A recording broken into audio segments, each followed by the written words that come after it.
Hello everyone, this is Fantasy-esque and welcome back to Season 3 of Vampyre Clan in ClanGen. When we left off, things were surprisingly quiet, with little activity in the ruins or during patrols. However, one thing to be grateful for was the safety of all our vampires. It is now Moon 117 and the first turn of Leaf Bear. Let's see what happens next.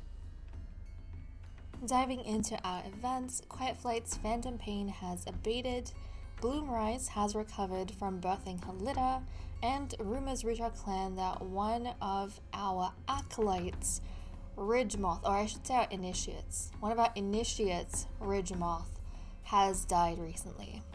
And just as a reminder, I'm pretty sure I mentioned this in the very first episode of this season, but the cats who live outside the ruins, outside the clan, Vampyre Clan, they are initiate cats who belong to Initiate Clan, and they want to join us in the ruins, but not everyone is kind of given a chance to become a vampire. There is a process by which that happens, and under very special circumstances do the vampires select initiates to kind of prove themselves by helping to procreate and establish themselves as vampires.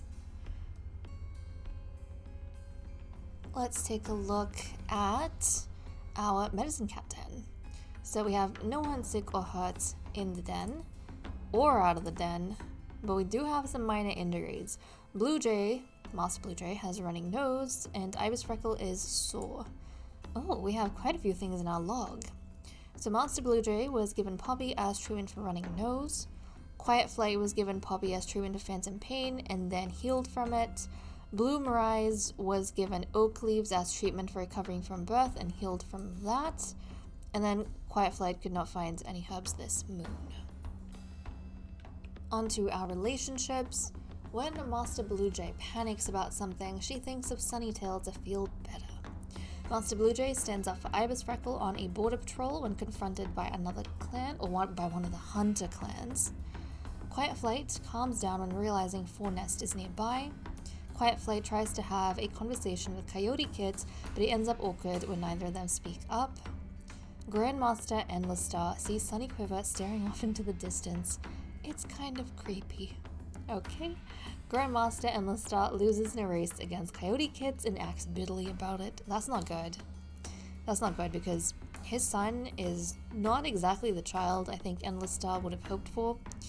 His hopes are all in his daughter, and I think it doesn't help when things like this happen that embitter Endless Star to his son. No, that's not good. Quiet Flight didn't put a lot of thought into an answer for Sunnytail's question. Eagle Dawn panics over something that Sunnytail finds trivial. Ibis Freckle and Pumpkin Buzz, so mother and daughter, had to fix something around camp and argued about how to fix it. It ended up being fixed by some other cat in the end. I find it very intriguing how we've kind of seen that Pumpkin Buzz has been having a really good relationship with her father lately, but not so much her mother. Her murderous mother, who I kind of feel like is a little bit self-centered, but I don't know if that's just me. And then Pumpkin Buzz wouldn't help Ibis Freckle fix her nest, which obviously didn't help relations.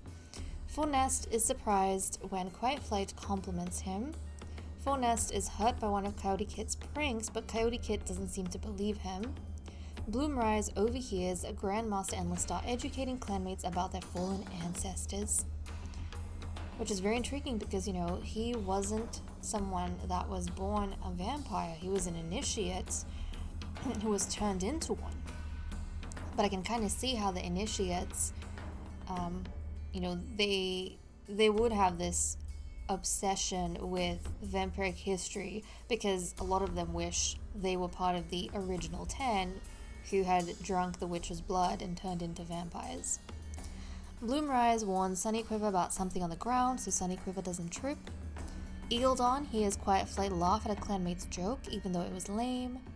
Eagle Dawn and Coyote Kit plan all their days together. Pumpkin Buzz doesn't get why Brown Kit gets more praise for doing the same thing as everyone else.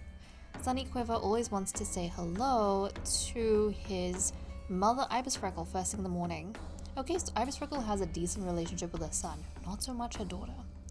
Coyote Kit asks Brown Kit about something complicated and is amazed at how quickly Brown Kit understands. Oh, that's nice.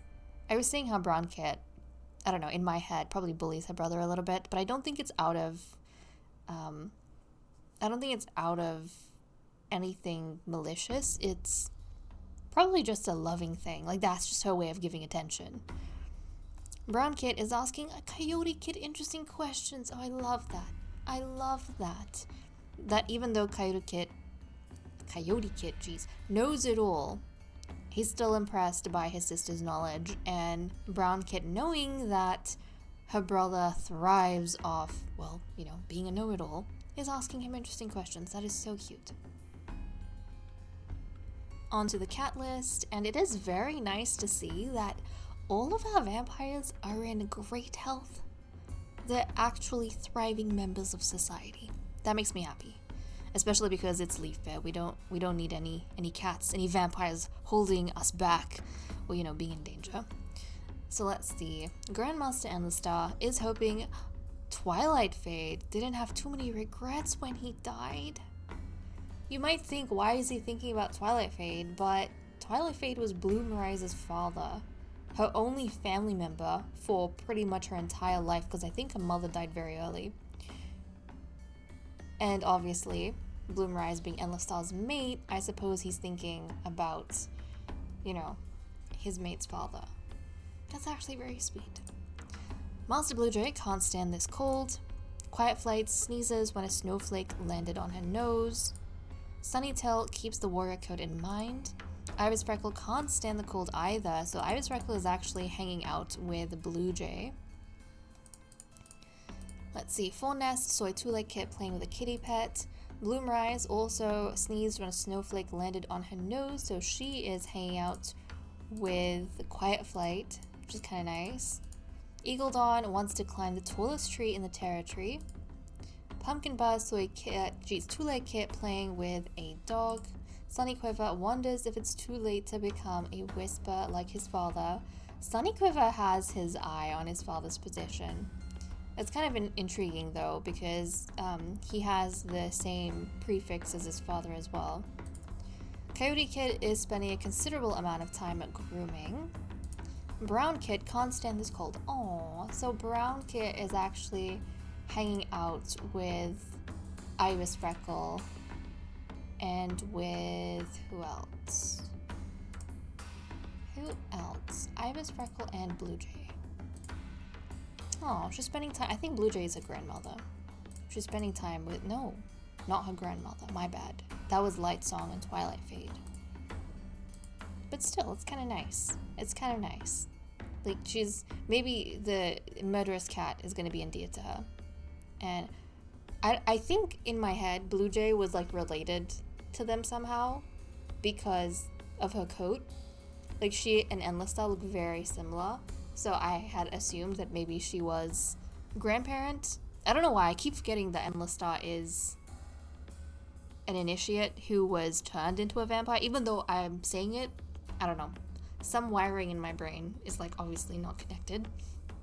Because if that is the case, there is no way Bluejay can be related to him. But yeah, Bluejay, I'm mixing it up, but Bluejay is actually the grandmother of Eagle Dawn, Pumpkin Buzz, and Sunny Quiver. That's who she's the grandmother of, not the youngest litter, who looks very much like her. Now let's dive into patrols. We currently have 61 prey and we need 28. Quiet Flight is gonna go off first up. Quiet Flight heads out onto a herb gathering patrol, searching for the evergreen, ever-reliable horsetail to harvest for the herb stores. Proceed. As a plant that grows without losing any of its green and leaf bare, while also having a crucial herb use in stopping blood loss, horsetail is a welcome sight in any well-stocked medicine cat den. Quiet Flight is delighted to notice moss growing nearby too, and stops to gather a hefty bundle. The clan can never have too much moss. So moss and horsetail were gathered, which is excellent. And it seems as though we're going to have a patrol of 6 and a patrol of 2. So first up, we have Bloomrise, Ibis Freckle, Eagle Dawn, Grandmaster Endless Star, Full Nest, and Master Bluejay. So let's see what they get up to. It starts snowing soon after the patrol sets out, trying to bring back something, anything for the fresh kill pile. Proceed, a storm descends, sudden and violent, putting an end to any other thoughts but survival. The cats dig a snow den and cuddle together, sharing what little warmth they have. Each cat takes a turn on the side nearest the entrance tunnel, selflessly risking themselves, and they all get out of it unscathed. And then we have Sunny Quiver and his sister Pumpkin Buzz heading out on a patrol. Oh no.